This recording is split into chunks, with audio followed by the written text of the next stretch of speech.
हम बात कर रहे थे हॉकिंग रेडिएशन की।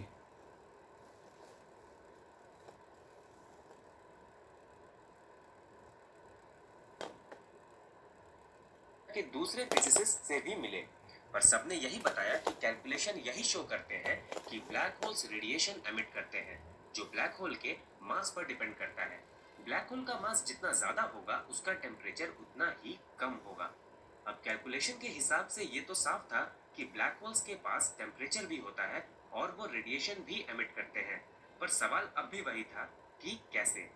जो ब्लैक होल केवल चीजों को अंदर खींचना जानता है, उससे रेडिएशन बाहर कैसे आ सकता है? इसका जवाब मिला क्वांटम थ्योरी से, जिसने ये बताया कि ये रेडिएशन ब्लैक होल से नहीं निकलते बल्कि इवेंट होराइजन के नजदीक मौजूद स्पेस से निकलते हैं। आइए इसे समझते हैं। जब हम कहते हैं एम्प्टी स्पेस, तो क्वांटम फिजिक्स में इसका ये मतलब नहीं होता कि ये पूरी तरह खाली है।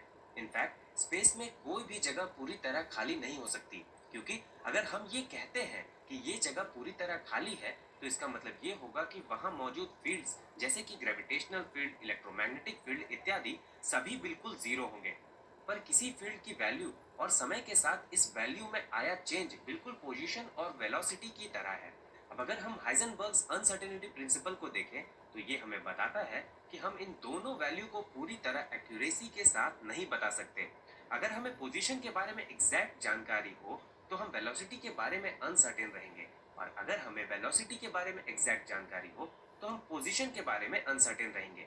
इसलिए एम्प्टी स्पेस में फील्ड की वैल्यू जीरो नहीं हो सकती, क्योंकि इसका मतलब ये होगा कि हमें इसके वैल्यू की भी एग्जैक्ट जानकारी होगी और इसमें आए चेंज की भी, जो दोनों केसेस में जीरो होगा। इसलिए इन फील्ड्स के वैल्यू में कम से कम कुछ अनसर्टेनिटी या क्वांटम फ्लक्चुएशन तो जरूर होगी। इस क्वांटम फ्लक्चुएशन को आप इस तरह से देख सकते हैं। जिसे आप एम्प्टी स्पेस कहते हैं, वहां मैटर एंड एंटी मैटर हमेशा एक जोड़े के रूप में आते हैं। थोड़े से समय के लिए एक दूसरे से अलग होते हैं और फिर आपस में मिलकर फिर से नष्ट हो जाते हैं। इन्हें वर्चुअल पार्टिकल्स कहा जाता है। वर्चुअल पार्टिकल इसलिए क्योंकि इन्हें नॉर्मल पार्टिकल्स की तरह पार्टिकल डिटेक्टर से डिटेक्ट नहीं किया जा सकता, पर हम जानते हैं कि ये निश्चित तौर पर एग्जिस्ट करते हैं, क्योंकि इनके इनडायरेक्ट इफेक्ट जैसे कि इलेक्ट्रॉन के ऑर्बिट के एनर्जी में आए छोटे से छोटे चेंजेस को हम मेजर कर सकते हैं, जो कि इनके थ्योरेटिकल प्रिडिक्शन द्वारा दिए गए वैल्यू से काफी एक्यूरेटली मैच करते हैं। अनसर्टेनिटी प्रिंसिपल ये भी प्रेडिक्ट करता है कि मैटर पार्टिकल जैसे कि इलेक्ट्रॉन, क्वार्क्स इत्यादि, ये भी सिमिलर वर्चुअल पार्टिकल्स एग्जिस्ट करते हैं, यानी कि एक मैटर होता है और दूसरा एंटी मैटर। क्योंकि एनर्जी ऐसे ही कहीं से भी नहीं बन सकती, ये जरूरी है कि पार्टिकल एंटी पार्टिकल पेयर में एक की एनर्जी पॉजिटिव हो जबकि दूसरे की एनर्जी नेगेटिव। क्योंकि हम जानते हैं कि नॉर्मल सिनेरियो में रियल पार्टिकल की एनर्जी पॉजिटिव होती है, हम ये कह सकते हैं कि पार्टिकल एंटी पार्टिकल पेयर में नेगेटिव एनर्जी वाले वर्चुअल पार्टिकल की लाइफ कम होती है, इसलिए ये अपने पॉजिटिव एनर्जी वाले पार्टनर से मिलकर नष्ट हो जाते हैं। चलिए अब आगे बढ़ते हैं। अब तक हम ये जान चुके हैं कि एम्प्टी स्पेस में मैटर और एंटी मैटर का पेयर हमेशा बनता रहता है, जो कुछ समय बाद आपस में टकरा कर नष्ट भी हो जाता है। पर क्या हो अगर ये पेयर ब्लैक होल के इवेंट होराइजन के पास बने? यहाँ होगा ये, मैटर और एंटी मैटर का पेयर बनेगा तो जरूर, पर इससे पहले कि दोनों एक दूसरे से टकरा कर नष्ट हो जाएं, ब्लैक होल निगेटिव एनर्जी वाले मेंबर को अपने अंदर खींच लेगा, जबकि पॉजिटिव एनर्जी वाला मेंबर बाहर निकल जाएगा। ब्लैक होल के बाहर खड़ा ऑब्जर्वर जब ये देखेगा, तो उसे लगेगा कि ब्लैक होल रेडिएशन एमिट कर रहा है। इसी रेडिएशन को हम हॉकिंस रेडिएशन के नाम से जानते हैं। अब आपके मन में कुछ सवाल उठ रहे होंगे, जैसे कि हमेशा नेगेटिव एनर्जी वाला मेंबर ही क्यों जाएगा ब्लैक होल के अंदर, पॉजिटिव एनर्जी वाला मेंबर क्यों नहीं? और वर्चुअल पार्टिकल्स के दोनों मेंबर्स तो हमेशा आपस में टकराते हैं, तो इस केस में क्यों नहीं? चलिए आपके इन सवालों के जवाब देते हैं। सबसे पहले जानते हैं कि नेगेटिव एनर्जी वाला मेंबर ही हमेशा ब्लैक होल के अंदर क्यों जाता है, जबकि पॉजिटिव एनर्जी वाला मेंबर आसानी से बाहर निकल जाता है। एक नॉर्मल रियल पार्टिकल भी जब किसी मैसिव बॉडी के पास होता है, तो उसकी एनर्जी उस पार्टिकल के मुकाबले कम होती है, जो उस मैसिव बॉडी से काफी दूर मौजूद हो। ऐसा इसलिए क्योंकि उस पार्टिकल को उस मैसिव बॉडी के ग्रेविटी से बाहर निकालने के लिए हमें अलग से उसे एनर्जी देना पड़ता है। इसका सीधा सा मतलब ये हुआ कि अगर किसी पार्टिकल की एनर्जी नेगेटिव है, तो उसके लिए बिना बाहर से एनर्जी लिए ग्रेविटी क्षेत्र से निकल पाना काफी मुश्किल है। जब इवेंट होराइजन के नजदीक मैटर और एंटी मैटर पेयर का निर्माण होता है, तो दोनों में से एक की एनर्जी नेगेटिव होती है जबकि दूसरे की पॉजिटिव। हम ये जान चुके हैं कि नेगेटिव एनर्जी वाले पार्टिकल्स के पास इतनी शक्ति नहीं होती कि वो ग्रेविटी क्षेत्र से खुद ब खुद निकल पाए। इसलिए वर्चुअल पार्टिकल का नेगेटिव एनर्जी वाला पार्टनर ब्लैक होल के अंदर खींचा चला जाता है।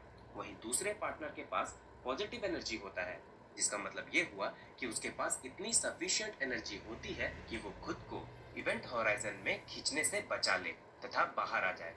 यही कारण है कि ब्लैक होल से केवल यही बाहर आते हैं जो हमें हॉकिंस रेडिएशन के रूप में नजर आते हैं।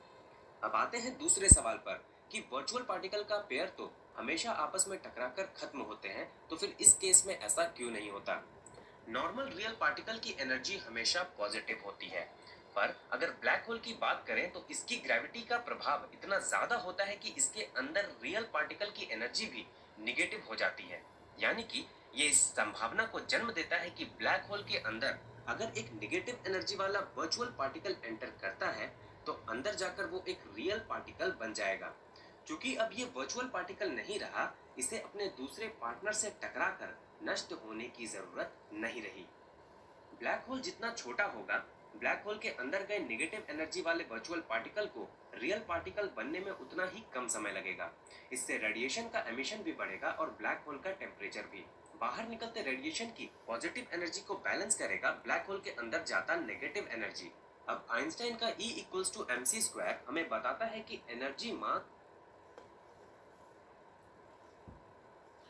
देखिए, जो भी चीज़ इसमें बताई गई है वो एक हाइपोथेटिकल चीज़ है। दूसरी चीज़ क्या है कि हम थर्मोडायनेमिक्स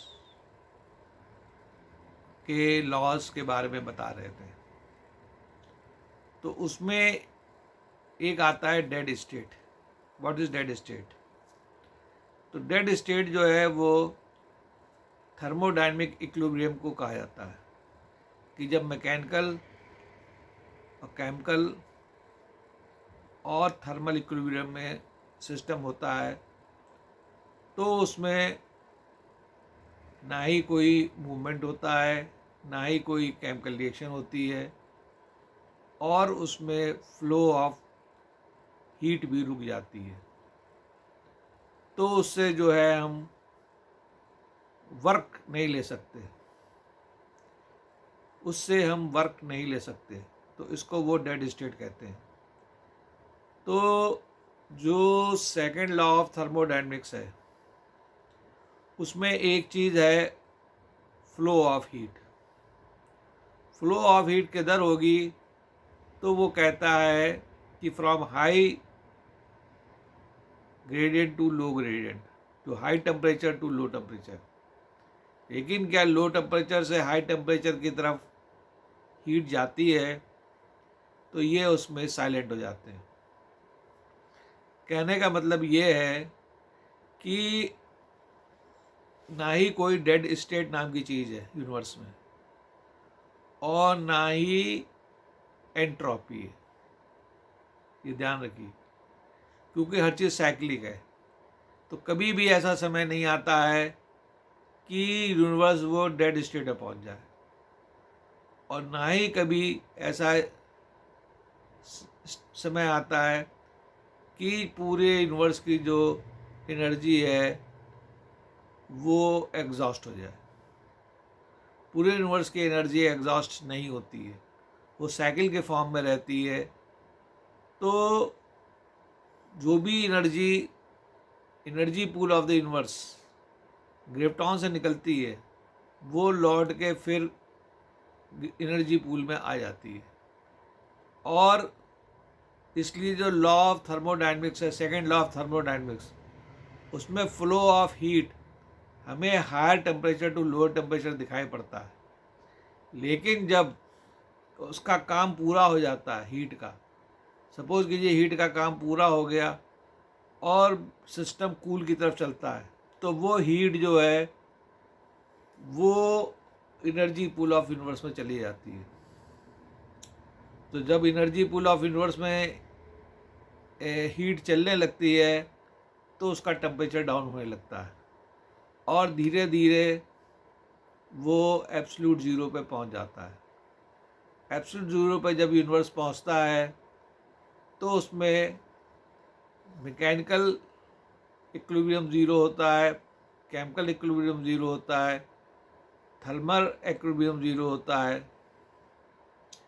लेकिन एक हलचल उसमें रहती है फ्लो ऑफ थॉट की। फ्लो ऑफ थॉट जो माइंड से होता है ये कभी ज़ीरो नहीं होता है। तो इसलिए जब यूनिवर्स दोबारा क्रिएट होगा तो फिर से हमें जो है हाई एनर्जी ऑर्डर स्टेट से लो एनर्जी ऑर्डर स्टेट की तरफ यूनिवर्स जाएगा। और जब डिस्ट्रक्शन फेज होता है तो लो एनर्जी ऑर्डर स्टेट से हाई एनर्जी ऑर्डर स्टेट की तरफ जाता है। तो जो कुछ भी यूनिवर्स में डायनेमिक्स है ये माइंड से बनाई जाती है और ये माइंड ये डिज़ाइन करते हैं। तो किसी भी एक लॉ का परफेक्शन, जो परफेक्ट लॉ है, वो आप इम्पोज नहीं कर सकते कि ये यूनिवर्स जो है डेड स्टेट में पहुंच जाएगा तो हम उससे वर्कआउट नहीं निकाल पाएंगे। आप वर्कआउट जो है वो जब डेड स्टेट में भी होगा तो भी वो वर्कआउट के लायक थॉट से उसको फिर से अराउजल किया जाएगा। अगर वो स्लीप में चला गया है तो उसको अराउजल स्टेट में लाया जाएगा और अराउजल स्टेट से वो फिर थॉट फ्लो से उसकी जो एनर्जीज़ हैं वो फिर से लो से हाई की तरफ जाएंगी और हाई पे जाने के बाद फिर फ्लो ऑफ एनर्जी होगा और फिर कल्याण होगा, फिर कल्याण होगा। तो नॉर्मली जो कल्याण हम देखते हैं वो हाई एनर्जी ऑर्डर स्टेट से लो एनर्जी ऑर्डर के बीच दिखाई पड़ता है, जबकि कल्याण लो एनर्जी ऑर्डर स्टेट से हाई एनर्जी ऑर्डर स्टेट की तरफ भी साइक्लिक एनर्जी साइकिल है तो उसमें होता है, लेकिन वो दिखाई नहीं पड़ता। तो आज हमने सीखा थर्मोडायनेमिक एरो ऑफ टाइम, उसमें जो जीरोक्स लॉ है दैट इज़ थर्मल इक्विलिब्रियम। तो थर्मल इक्विलिब्रियम आने पर भी थॉट का एग्जीबिशन रहता है। थॉट कभी भी रुकते नहीं हैं। तो बेस्ट फ्लो ऑफ थॉट हमें जिस टेम्परेचर पे मिलता है वो उसके लिए हीट की ज़रूरत पड़ती है और हीट की डायनेमिक्स उसको कंट्रोल करती है, जिससे कि अच्छे फ्लो ऑफ थॉट जो लिविंग के थॉट हैं, हम लोगों के थॉट हैं, वो वार्म ब्लडेड एनिमल में वार्म ब्लडेड हीट में अच्छे फ्लो करते हैं। इसलिए थर्मोडायनेमिक्स के अंदर जो हीट का साइंस है, हीट की जो डायनेमिक्स है वो डिज़ाइन करी गई है और उसको लॉज में बांधा गया है, जिससे कि फ्लो ऑफ थॉट, जो लिविंग फ्लो ऑफ थॉट्स हैं, वो अच्छी तरह बहें। तो हॉकिंग रेडिएशंस की बात कर रहे थे। हॉकिंग रेडिएशंस के अंदर जो इवेंट होराइजन पे है वो माइंड काम करता है, ना कि कोई एंट्रोपी। वहाँ कोई एंट्रोपी काम नहीं करती, ना ही वहाँ वर्चुअल पार्टिकल बनते हैं, ना ही वहाँ वर्चुअल पार्टिकल बनते हैं, ना ही वहाँ पॉजिट्रॉन अंदर जाएं, इलेक्ट्रॉन बाहर आते हैं। इस तरह का कोई फिनोमेना वहाँ नहीं होता है। वहाँ पे केवल एक ही फिनोमेना होता है, Fleming's left hand rule and right hand rule, जो माइंड से तय होता है। और जो मैटर विल्ड होके इवेंट होराइजन तक पहुँचता है वो इजेक्ट आउट हो जाता है वेलोसिटी ऑफ लाइट से, जिसको कि आप हॉकिंग रेडिएशन कहते हैं। तो कोई भी फिजिक्स, कोई भी ऐसी फिजिक्स जो कि बबल चैम्बर में हो रही है, कोई भी ऐसी फिजिक्स जो कि कॉस्मिक रेज में हो रही है, क्रिएशन डिस्ट्रक्शन पार्टिकल का, तो वो चीज़ इन्होंने डिज़ाइन करी है। तो वो चीज़ ये बताती है कि what is annihilation and metallisation, वो भी आपको सीखना पड़ेगा। What is annihilation and metallisation, कैसे दो इलेक्ट्रॉन पॉजिट्रॉन मिलके गायब हो जाते हैं और फिर थोड़ी देर में वो क्रिएट हो जाते हैं। तो फिजिक्स की जो साइंस है, जो क्वांटम साइंस है, वो माइंड से तय होती है और माइंड की डिज़ाइनिंग इन्होंने करी है। तो इसलिए हमको जो है एनर्जी साइकिल हमको जो एनर्जी साइकिल सीखनी पड़ेगी, और हमको जो है मैटर की साइकिल, तो law of conservation of energy and law of conservation of matter, इसकी साइकिल हमें जो है सीखनी पड़ेगी। तो हम समझ जाएंगे कि हमारा यूनिवर्स कैसे चल रहा है, यूनिवर्स कैसे चल रहा है, और जब डिस्ट्रक्शन फेज होगा तो फिर कैसे यूनिवर्स, कहना चाहिए equilibrium, thermodynamic equilibrium, thermodynamic equilibrium में पहुंचता है, जहाँ पे मैकेनिकल इक्विलिब्रियम ज़ीरो होता है, केमिकल इक्विलिब्रियम ज़ीरो होता है, और थर्मल इक्विलिब्रियम ज़ीरो होता है। उसको डेड स्टेट लगती है, डेड स्टेट, लेकिन डेड स्टेट होती नहीं है। क्यों? कि माइंड का फ्लो ऑफ थॉट रहता है, जिसको कि क्वांटम फ्लक्चुएशंस के रूप में देखा जाता है, कि कुछ ना कुछ हरकत ज़रूर होती है। तो सीड के अंदर जो है, जब पेड़ होता है, जब वो सीड में ट्रांसफॉर्म होता है, तो उसमें आप एक थर्मोडायनेमिक इक्विलिब्रियम देखते हैं सीड में। सीड में कोई भी मैकेनिकल चेंज नहीं होता है, सीड में कोई भी केमिकल चेंज नहीं होता है, और सीड का जो थर्मल इक्विलिब्रियम होता है वो पड़ा रहता है, कोई टेम्परेचर, कोई हीट का एक्सचेंज नहीं होता है। लेकिन जब हम उस सीड, वो तो डेड नहीं होता है, वो लगता है डेड है, क्योंकि उसमें फ्लो ऑफ थॉट अंदर रहते हैं, उसमें फ्लो ऑफ थॉट जो हैं वो दूसरे फॉर्म में रहते हैं, वो एनारोबिक रेस्पिरेशन कहते हैं। तो जब सीड को सालों ऐसे रखा रहता है तो वो डेड नहीं होता है, लेकिन जब हम ज़मीन में डालते हैं, पानी में और भूमि में, तो उसके अंदर फ्लो ऑफ थॉट होता है। फ्लो ऑफ थॉट से जो डेड स्टेट आपने थर्मोडायनेमिक इक्विलिब्रियम में कही है, वो रिवर्स हो, वो ट्रिगर होती है, और वो स्लीप से अराउजल में आता है। जब वो स्लीप से अराउजल में आता है और फ्लो ऑफ थॉट होता है, तो जो स्लीपिंग स्टेज थी मॉलिक्यूल्स की, वो अराउज हो जाते हैं और वो अपनी एक्टिविटी स्टार्ट कर देते हैं, जिसको हम जर्मिनेशन कहते हैं। तो जर्मिनेशन से फिर वो जो पेड़ है वो बनने लगता है। इसको कहते हैं थर्मोडायनेमिक्स एरो ऑफ टाइम, इसको कहते हैं थर्मोडायनेमिक्स एरो ऑफ टाइम। तो इसमें जो एनर्जी खर्च होती है, वो सन की एनर्जी खर्च होती है, फोटोसिंथेसिस होती है, वहाँ से एनर्जी लेता है, और थर्मोडायनेमिक एरो ऑफ टाइम बनता है, पेड़ बनता है। पेड़ के बाद जब सीड बनता है, वो फिर थर्मोडायनेमिक्स इक्विलिब्रियम में आ जाता है, फिर वो थर्मोडायनेमिक्स इक्विलिब्रियम में आ जाता है। तो ये साइकिल है। तो ऐसी ही साइकिल यूनिवर्स में, पूरा जो यूनिवर्स है, ये पहले जब नहीं था तब डॉर्मेंट स्टेज में था, उसके बाद स्लीप से एराउजल फिनोमेना आता है और यूनिवर्स क्रिएट होता है। तो उसमें एनर्जी साइकिल, फर्मियन की साइकिल, मैटर साइकिल, ये सब डिज़ाइन करी गई हैं। और जब डिस्ट्रक्शन होता है तो फिर से वो thermodynamic equilibrium means sleeping stage में चला जाता है, सीड की तरह। तो कहने का मतलब ये है कि इन सब की जो बेसिस है वो है दो गॉड पार्टिकल, उसकी सबकी बेसिस दो गॉड पार्टिकल है, और उस पर माइंड है।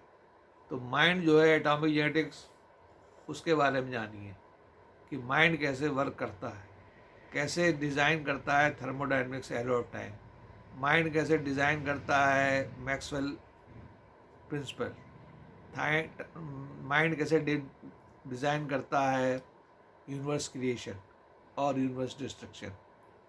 तो कहने का मतलब ये है कि जो भी एंट्रोपी नाम की कोई चीज़ नहीं होती, डेड स्टेट नाम की कोई चीज़ नहीं होती, क्योंकि माइंड है, हिडन वेरिएबल्स है, और साइकोलॉजिकल एरो ऑफ टाइम हमेशा फ्लो करता रहेगा। साइकोलॉजिकल एरो ऑफ टाइम कभी डेड नहीं होता, ना ही वो डेड स्टेट में जाता है, और ना ही वो कहना चाहिए एंट्रोपी में जाता है। एंट्रोपी नहीं होती है। जो भी शब्द जाल है उसे जो है आप समझिए, जो भी शब्द जाल हैं फिजिक्स में बनाए गए हैं, उसको बदलिए, उसको माइंड से जोड़िए। जब आप माइंड से जोड़ेंगे तब आपको पता चलेगा कि what is thermodynamics arrow of time, what is cosmological arrow of time, ये कैसे बने, ये कैसे ख़त्म होंगे, और यूनिवर्स जो है वो डॉर्मेंट स्टेज में कैसे पहुंचेगा। तो जब कुछ नहीं था तो यूनिवर्स डॉर्मेंट स्टेज सीडी की तरह था। Thermodynamic arrow of time thermodynamic equilibrium में था। थर्मोडायनेमिक इक्विलिब्रियम के माने हैं कि वो स्लीपिंग स्टेज में था। स्लीपिंग स्टेज के अंदर गॉड पार्टिकल स्लीपिंग स्टेज में क्यों आते हैं? क्योंकि ये कॉन्शियस पार्टिकल हैं, ये कॉन्शियस ऑर्गेनिज्म हैं, और स्लीप अराउजल प्रॉपर्टी एग्जिबिट करते हैं तो यूनिवर्स क्रिएट होता है। जब स्लीप में चले जाते हैं तो उस समय यूनिवर्स जो है वो डॉर्मेंट स्टेज में चला जाता है, और सारा जो मैटर है वो टैक्यॉन में ट्रांसफॉर्म हो जाता है, और टैक्यॉन जो है वो स्लीप में चले जाएंगे। स्लीप में जाने के बाद उसमें वेलोसिटी ज़ीरो हो जाएगी, स्पिन ज़ीरो हो जाएगी, उसका जो है कोई भी फ्लो उसमें नहीं रहेगा except psychological error of time. तो कहने का मतलब ये है, माइंड को समझिए, और यूनिवर्स की जो फिजिक्स है वो माइंड से एक्सप्लेन करिए, तो हर चीज़ आपको जो है नए तरीके से पता चलेगा कि ये फिजिकल यूनिवर्स नहीं है, ये डिवाइन यूनिवर्स है, और डिवाइन यूनिवर्स में हर चीज़ थॉट से होती है। हर पार्टिकल जो है वो कॉन्शियस है, और कॉन्शियस पार्टिकल की वर्किंग ये डिज़ाइन करते हैं। फाइन ट्यूनिंग इन्होंने करी है, ये फाइन ट्यूनिंग इन्होंने करी है। हर एक की लाइफ स्पैन इन्होंने डिज़ाइन करी है। हर चीज़ को कैसे देखा जाए उसके लिए एक साइंस आई है, पार्टिसिपेटिव साइंस। पार्टिसिपेटिव साइंस को समझिए, और उससे जो नया मॉडल ऑफ द यूनिवर्स है वो समझिए कि यूनिवर्स कैसे काम करता है, हम लोग कैसे काम करते हैं, बायोलॉजी कैसे काम करती है। तो ये सब देखने के लिए दो गॉड पार्टिकल जो हैं वो हर जगह काम कर रहे हैं। वो कैसे काम कर रहे हैं? थॉट से काम कर रहे हैं। थॉट को समझिए, और वो थॉट कैसे प्रॉपर्टीज़ डिज़ाइन करता है।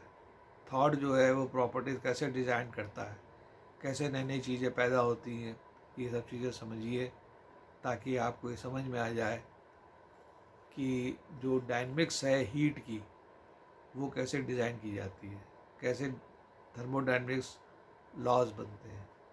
तो 4 थर्मोडायनेमिक्स लॉज हैं। ज़ीरोक्स लॉ जो कि थर्मल इक्विलिब्रियम बताता है। फर्स्ट लॉ जो कि कंजर्वेशन ऑफ एनर्जी बताता है। सेकंड लॉ जो कि flow of energy, flow of heat energy, flow of heat energy जिसको कि आप एंट्रोपी कहते हैं, वो बताता है। और थर्ड लॉ जो है वो बताता है कि एब्सोल्यूट ज़ीरो पे जो फ्लो ऑफ थॉट है वो रुक जाएगा, फ्लो ऑफ जो हीट है वो रुक जाएगी। तो फ्लो ऑफ हीट तो रुक सकती है, लेकिन फ्लो ऑफ थॉट नहीं रुकते हैं।